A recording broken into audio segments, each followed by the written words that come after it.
സംഭവിക്കാൻ പോകുന്നത് എന്ന് വെച്ചാൽ അതിഭീകരമായ വിലക്കയറ്റമാണ്. വികസിത് ഭാരത് 2047 എന്നൊക്കെ പറഞ്ഞാൽ പോരാ, അതിനനുസരിച്ച് പ്രവർത്തിക്കണം. ആ പ്രവർത്തനം ഇവിടെ നടക്കുന്നില്ല എന്നാണ്. ശ്രീമതി മേരി ജോർജ്, ഇപ്പോൾ ഈ യുദ്ധം ഉണ്ടാക്കാൻ പോകുന്ന ഡാമേജസിനെ നമ്മൾ എങ്ങനെ എത്രമാത്രം ആശങ്കയോടെ കാണണം? കാരണം ഇസ്രായേലിനെ സംബന്ധിച്ച് ഈ യുദ്ധം വേഗത്തിൽ അവസാനിപ്പിക്കാൻ താല്പര്യമുണ്ടെന്ന് തോന്നുന്നില്ല. ഇറാൻ ആണെങ്കിൽ ഒരു നിലക്കുമുള്ള ഒരു വിധേയ സമീപനം എടുക്കുന്നുമില്ല. നമ്മൾ ഈ റീജിയനിൽ കിടക്കുന്ന ഒരു രാജ്യവുമാണ്. നമ്മളെ സംബന്ധിച്ച് എന്തുമാത്രം ആശങ്കാജനകമാണ് ഇന്നത്തെ ഡെവലപ്മെന്റ്സ്? അതായത് നമ്മളെ സംബന്ധിച്ച് ഒരുപക്ഷെ ലോകത്ത് മറ്റൊരു രാജ്യത്തിനും ഉണ്ടാകാത്ത അത്ര ആഘാതമാണ് ഈ യുദ്ധം സൃഷ്ടിച്ചിരിക്കുന്നത്. അതിൻ്റെ ഒരു ഏറ്റവും ആദ്യം പറയാവുന്ന ഒരു പോയിന്റ് എന്താണെന്ന് വെച്ചാൽ, നമ്മുടെ ഫോറിൻ അതായത് സെൻസെക്സും നിഫ്റ്റിയും, അതായത് സ്റ്റോക്ക് എക്സ്ചേഞ്ച്, സ്റ്റോക്ക് മാർക്കറ്റിൽ 2,67,000 കോടി രൂപയുടെ ഷെയറുകളാണ് വിറ്റ് ഒഴിഞ്ഞു പോയിരിക്കുന്നത്. അതായത് സെൻസെക്സിൽ നിന്നും നിഫ്റ്റിയിൽ നിന്നും നാഷണൽ സ്റ്റോക്ക് എക്സ്ചേഞ്ചിൽ നിന്നും ബോംബെ സ്റ്റോക്ക് എക്സ്ചേഞ്ചിൽ നിന്നുമായി വിറ്റൊഴിഞ്ഞു പോയത്. ഈ യുദ്ധം തുടങ്ങിയതിന് ശേഷം തന്നെ 43,000 കോടിയുടെ ഷെയറുകളാണ് വിറ്റൊഴിഞ്ഞു പോയിരിക്കുന്നത്. അപ്പോൾ അങ്ങനെ ഷെയർ മാർക്കറ്റ് വീണ് കിടക്കുന്നു എന്ന് വെച്ചാൽ കരടികളുടെ പിടിയിലാണ് ഷെയർ മാർക്കറ്റ്.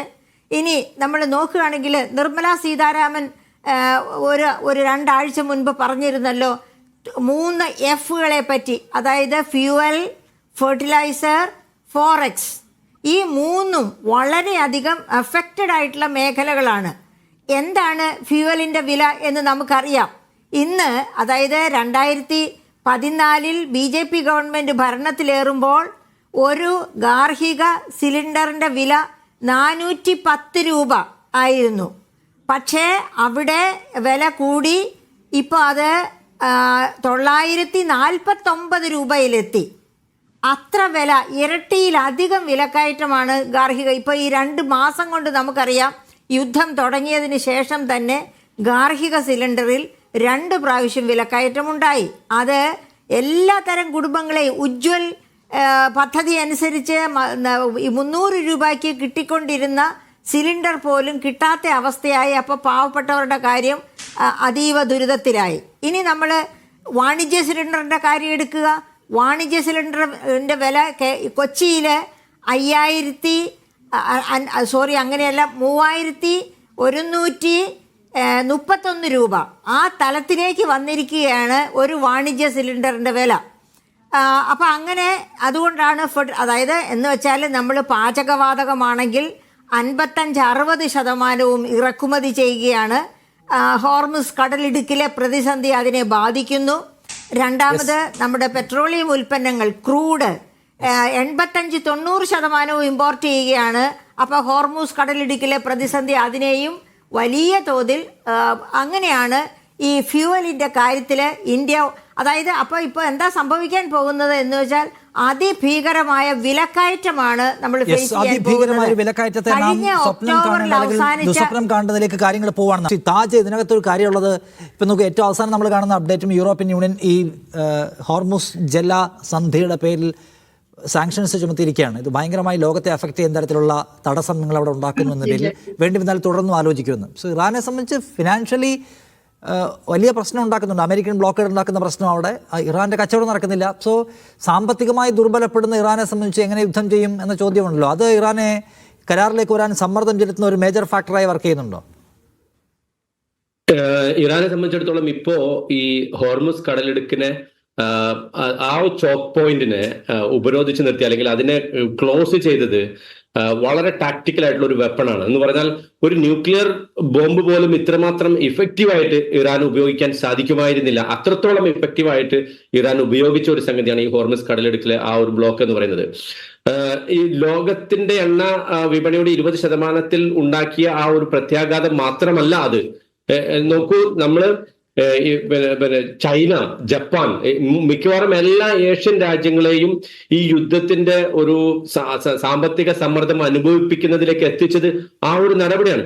അതുകൊണ്ട് തന്നെയാണ് വാസ്തവത്തിൽ ഇപ്പോൾ ഈ ഒരു മിലിറ്ററി ഓപ്ഷൻ ട്രംപിനെ സംബന്ധിച്ചിടത്തോളം ഒരു ഓപ്ഷനേ അല്ല എന്ന് പറയുന്നതിന്റെ അതിലത്തേക്ക് എത്തിച്ചിരിക്കുന്ന ഒരു കാരണം അതാണ്. അതോടൊപ്പം തന്നെ ഈ രണ്ടാമതൊരു ബ്ലോക്കേഡ്, അതായത് ഇറാൻ ഈ ഹോർമുസ് കടലിടുക്ക് അടച്ചപ്പോ അതിന് പകരം മറ്റൊരു ബ്ലോക്കേഡ് അമേരിക്ക കൊണ്ടുവരുന്നതിന്റെ കാരണം തന്നെ അതുവഴി ഇറാനെ സമ്മർദ്ദത്തിലാക്കാം എന്നുള്ളതാണ്. പക്ഷെ അവിടെയും ഇറാന് മറ്റു പല ഓപ്ഷൻ ഉണ്ട്. അതായത് ഹോർമസിലൂടെ മാത്രമല്ല അവരുടെ തുറമുഖങ്ങളിലേക്കുള്ള വ്യാപാരമോ ചരക്ക് നീക്കങ്ങളൊക്കെ നടക്കാനുള്ള മറ്റു ഓപ്ഷനുകൾ അവർക്കുണ്ട്. അപ്പോ ഈ ഒരു ഇഫക്റ്റീവായിട്ട് ആ ഹോർമസ് കടലെടുക്കിനെ അതിന് ഇറാൻ എങ്ങനെ അതിനെ ഉപയോഗിക്കും എന്നതിന് മുൻകൂട്ടി കാണാൻ അമേരിക്കക്കും ഇസ്രായേലിനും പറ്റിയില്ല എന്നുള്ളതാണ് ഈ യുദ്ധത്തിൽ ഇറാനെ സംബന്ധിച്ചിടത്തോളം ഏറ്റവും വലിയൊരു ട്രംപ് കാർഡായിട്ട് മാറിയത്. അതാണെന്ന് കാണാൻ സാധിക്കും. സ്വാഭാവികമായിട്ടും മറ്റു വശങ്ങളിലേക്ക് വരുമ്പോൾ ഇപ്പൊ നോക്കൂ, ഇവിടെ നിന്നും സൂചിപ്പിക്കപ്പെട്ടു, ഇറാൻ ഈ ലോങ് ടേം യുദ്ധങ്ങളിൽ അമേരിക്കക്ക്, പ്രത്യേകിച്ച് അമേരിക്കയും പിന്നെ എല്ലാ അറബ് രാജ്യങ്ങളും ഒക്കെ സപ്പോർട്ട് ചെയ്ത സദ്ദാം ഹുസൈനെ സപ്പോർട്ട് ചെയ്തുകൊണ്ട് 80-88 ആ കാലയളവിൽ നടത്തിയ യുദ്ധത്തിൽ പിടിച്ചു നിന്നത് ഇറാന്റെ ഏറ്റവും പ്രധാനപ്പെട്ട ഒരു ടാക്ടിക്കൽ നിലപാടാണ്. അതായത് ആ നിലപാടിന്റെ ഏറ്റവും പ്രധാനപ്പെട്ട പോയിന്റ് എന്താണെന്ന് ചോദിച്ചാൽ സമയം ഞങ്ങളുടെ ഭാഗത്തുണ്ട്. അതായത് എത്ര നേരം തങ്ങൾക്ക് പിടിച്ചു നിൽക്കാൻ സാധിക്കുമോ, അതായത് ഒരു അസിമെട്രിക് വാർഫെയറിൽ തങ്ങളെക്കാൾ മികച്ച ഒരു സൈനിക ശേഷിയുമായിട്ടുള്ള ഏറ്റുമുട്ടലിൽ തങ്ങൾക്ക് പിടിച്ചു നിൽക്കാൻ സാധിക്കുക യുദ്ധത്തെ ഏറ്റവും അധികം കാലം നീട്ടിക്കൊണ്ടു പോവുക എന്ന ഒരു തന്ത്രം.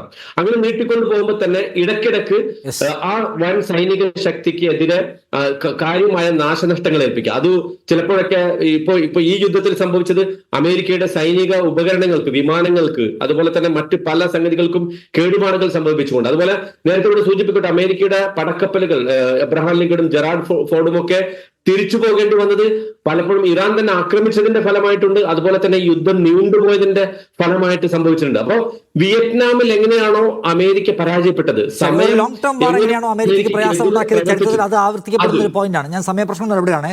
ശ്രീമതി മേരി ജോർജ്, ഇന്ത്യയെ സംബന്ധിച്ച് നമ്മൾ ഒരു വലിയ പ്രതിസന്ധിയെ അഭിമുഖീകരിക്കുകയാണ്. താങ്കൾ നേരത്തെ പറഞ്ഞുവല്ലോ. അപ്പോൾ നമുക്കതിനകത്തൊരു പ്ലാൻ ഉണ്ടാവുന്നുണ്ട്. നമ്മൾ ലോകത്ത് ഒരു ചേഞ്ച് ഉണ്ടാവുന്നു, യുദ്ധം ഉണ്ടാക്കുന്ന റിസഷൻ, അല്ലെങ്കിൽ ലോകത്ത് അല്ലാതെ ഇതിനു മുമ്പ് റിസഷൻ ഉണ്ടായിട്ടുണ്ട്. നമ്മൾ അത്തരം റിസഷൻസിനെ അല്ലെങ്കിൽ പ്രതിസന്ധികളെ അല്ലെങ്കിൽ മാന്ദ്യങ്ങളെ കൈകാര്യം ചെയ്ത് പാരമ്പര്യമുള്ള ഒരു രാജ്യമാണ് മുൻകാലത്ത്. ഒരർത്ഥത്തിൽ ഇന്ത്യക്ക് ഒരു വലിയ മാന്ദ്യം കൊണ്ടുവരുന്ന ഒരു പരിപാടിയാണ്. നമുക്കതിനകത്തൊരു പ്ലാൻ ഉണ്ടോ? നമുക്ക് വളരെ കൃത്യമായി പറഞ്ഞാൽ താങ്കൾ സൂചിപ്പിച്ചതുപോലെ തന്നെ ഒരു പ്ലാൻ ഇല്ലാതെ പോയി എന്നാണ് ഇവിടെ മനസ്സിലാക്കാൻ പറ്റുന്നത്. ഇപ്പം നീതി ആയോഗിൻ്റെ ഒരു പഠനം, നമ്മുടെ GDP ഗ്രോത്തിനെ പറ്റിയുള്ള ഒരു പഠനം വന്നിട്ടുണ്ട്. അതിൽ പറഞ്ഞിരിക്കുന്നത് ഇപ്പോൾ 7.7% ആണ് GDPയുടെ ഗ്രോത്ത്. വാർഷിക ഗ്രോത്തായിട്ട് വിചാരിച്ചിരുന്നത് 7.6% ആയിരുന്നു. അതെങ്ങനെ സംഭവിച്ചു? അത് എങ്ങനെ സംഭവിച്ചു എന്ന് വെച്ചാൽ ഈ യുദ്ധത്തിൻ്റെ കെടുതികൾ തുടങ്ങുന്നതിന് മുൻപുള്ള കാലഘട്ടത്തെ ആയിരിക്കാം അവർ ആധികാരികമായിട്ട് എടുത്തിരിക്കുന്നത്. പക്ഷേ ഈ യുദ്ധം തുടങ്ങിയതിന് ശേഷം അതല്ല സംഭവിക്കാൻ പോകുന്നത് എന്നും ആ പഠനത്തിൽ പറയുന്നുണ്ട്. അതായത് കാർഷിക മേഖല എടുക്കുക. ഇന്ത്യയുടെ 48% തൊഴിൽ പ്രദാനം ചെയ്യുന്ന മേഖലയാണ് കാർഷിക മേഖല. ആ കാർഷിക മേഖലയുടെ വളർച്ച, ഞാൻ നിർമ്മല സീതാരാമൻ പറഞ്ഞ 3 Fകളെ പറ്റി പറഞ്ഞല്ലോ, ഫ്യൂവൽ, ഫെർട്ടിലൈസർ, ഫോറിൻ എക്സ്ചേഞ്ച്. ആ ഫെർട്ടിലൈസറിൻ്റെ ഇമ്പാക്റ്റാണ് കാർഷിക മേഖലയെ പിടിച്ചുലച്ചിരിക്കുന്നത്. അതായത് കഴിഞ്ഞ 2024-25 4.2% ഗ്രോത്താണ് കാർഷിക മേഖല രേഖപ്പെടുത്തിയത്. പക്ഷേ ഈ വർഷം 25-26 വർഷത്തിൽ അത് വെറും 3% കൂപ്പുകുത്തിയിരിക്കുന്നു. എന്ന് വെച്ചാൽ നമുക്ക് അതായത് യുക്രൈൻ റഷ്യ യുദ്ധം തുടങ്ങിയത് മുതൽ നമുക്ക് കെമിക്കൽ ഫെർട്ടിലൈസേഴ്സിന് ബുദ്ധിമുട്ടുണ്ടായിരുന്നു. കെമിക്കൽ ഫെർട്ടിലൈസേഴ്സിനെ ആശ്രയിച്ചാണ് നമ്മുടെ ഭക്ഷ്യ സ്വയം പര്യാപ്തത ഇരിക്കുന്നത് തന്നെ. അപ്പോൾ ഈ വർഷം കെമിക്കൽ ഫെർട്ടിലൈസേഴ്സിൻ്റെ ലഭ്യത കുറഞ്ഞു, അതുകൊണ്ട് തന്നെ ഉൽപ്പാദനം കുറഞ്ഞു. അങ്ങനെയാണ് 4.2% ഗ്രോത്ത് രേഖപ്പെടുത്തിയ കാർഷിക മേഖല 3%ത്തിലേക്ക് കൂപ്പുകുത്തിയത്. അത് മാത്രവുമല്ല, ഞാൻ നേരത്തെ പറഞ്ഞല്ലോ ഏറ്റവും കൂടുതൽ തൊഴിൽ നൽകുന്ന മേഖല കാർഷിക മേഖലയാണെന്ന്. അവിടെ അതായത് 22.2% ഗ്രോസ് വാല്യൂ ആഡഡ്, അതായത് GSDPയിലേക്ക് കാർഷിക മേഖല ക്രിയേറ്റ് ചെയ്യുന്ന, സംഭാവന ചെയ്യുന്ന മൂല്യം, അതായത് 22.3% അത് 25-26 20% കൂപ്പുകുത്തിയിരിക്കുന്നു. അപ്പോൾ അതായത് ഈ വർഷത്തെ നമ്മുടെ GDP ഗ്രോത്ത് 25-26 GDP ഗ്രോത്ത് താഴേക്ക് പോകും. എന്ന് വെച്ചാൽ ഈ കെമിക്കൽ ഫെർട്ടിലൈസേഴ്സിൽ പൊട്ടാസിക് ഫെർട്ടിലൈസർ ഇന്ത്യയിൽ ഉണ്ടാക്കാൻ അതിൻ്റെ റോ മെറ്റീരിയൽ ഇന്ത്യയിലില്ല. നമ്മളെപ്പോഴും റഷ്യയാണ് ആശ്രയിക്കാറുള്ളത്. പക്ഷേ മറ്റ് ഫെർട്ടിലൈസേഴ്സ് ഇന്ത്യയിൽ തന്നെ ഉൽപ്പാദിപ്പിക്കാം. അതെന്തുകൊണ്ട് ആവശ്യത്തിന് ചെയ്യുന്നില്ല? ഈ എല്ലായ്പ്പോഴും അതായത് നമ്മൾ വികസിത് ഭാരത് 2047 എന്നൊക്കെ പറഞ്ഞാൽ പോരാ, അതിനനുസരിച്ച് പ്രവർത്തിക്കണം.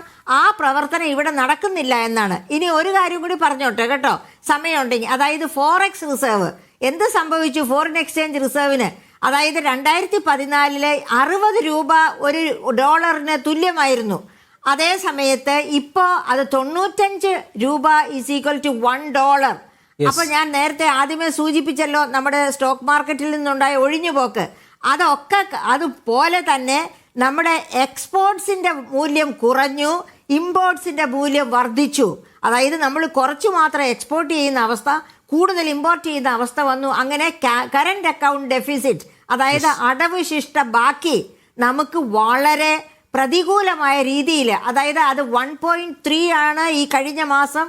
പക്ഷേ അതുകൊണ്ട് ഈ സാമ്പത്തികമായി ഉണ്ടാകാൻ പോകുന്ന ഉലച്ചിലുകളെ ഫോർകാസ്റ്റ് ചെയ്യാനോ അതിന് പ്ലാൻ ഉണ്ടാക്കാനോ ദീർഘകാല പദ്ധതിയിലേക്ക് പ്രവേശിക്കാനോ ഭരണകൂടത്തിന് കഴിഞ്ഞില്ല എന്നൊരു പോയിന്റ് അവിടെ ഉണ്ട്. മോഹൻ പിള്ള, സമയം തീരുകയാണ്. ഞാൻ ചോദിക്കുന്നതേ, ഇതിപ്പോൾ ഈ യുദ്ധം എന്തായാലും യുദ്ധമാക്കി തന്നെ നിർത്താൻ ഇസ്രായേലിന് ആഗ്രഹമുണ്ട്. കാരണം അവർക്ക് വേറെ ഒരുപാട് പരിപാടികൾ ചെയ്യാനുണ്ട്. ഇപ്പോൾ ഇസ്രായേലിനെ സംബന്ധിച്ച് യുദ്ധം എന്ന് പറയുന്നത് അവർക്ക് ആയുധങ്ങൾ കൊണ്ടും നിലനിർത്താൻ കഴിയും, ലോബിയിങ് കൊണ്ടും പറ്റും. സോ നമ്മൾ സത്യത്തിൽ ഇനിയും കാത്തിരിക്കേണ്ടത്, പ്രതീക്ഷിക്കേണ്ടത് വലിയ ആയുധങ്ങൾ കൊണ്ടുള്ള വലിയ യുദ്ധത്തെയാണോ? ഒരിക്കലും അല്ല. കാരണം വെച്ച് കഴിഞ്ഞാൽ അവർ ചെയ്യാവുന്നതിന്റെ മാക്സിമം, അതായത് യുദ്ധം തുടങ്ങിയപ്പോൾ ആദ്യത്തെ ദിവസങ്ങളിൽ തന്നെ അവർ വിചാരിച്ച രീതിയിൽ ഒരു കാര്യവും നടന്നില്ല. അവർ വിചാരിച്ചത് ടോട്ടൽ ഡിസ്ട്രക്ഷൻ, എലിമിനേറ്റ് ചെയ്യുക, റെജീം ചേഞ്ച്, അതൊക്കെ ഒരുപാട് പ്രാവശ്യം ചർച്ച ചെയ്തിട്ടുള്ളത്. അതൊന്നും നടന്നിട്ടില്ല. ഇപ്പം ഇതിനകത്ത് എല്ലാവരും പറയുന്നു എന്തോ യൂറോപ്യൻ യൂണിയൻ സാങ്ഷൻസ് ഒക്കെ കൂടുതൽ വരുമെന്ന്. അതൊരിക്കലും ഞാൻ വിഷ്വലൈസ് ചെയ്യുന്നില്ല. കാരണം അങ്ങനെ ഒരു സിറ്റുവേഷൻ ഉണ്ടായാൽ ആദ്യമായിട്ടുള്ള ഒരു സംഭവമാണ് ഹൂത്തീസ് ഡയറക്റ്റ് ഇറങ്ങിയിരിക്കുന്നത്. Houthis can interfere where red സീയിൽ.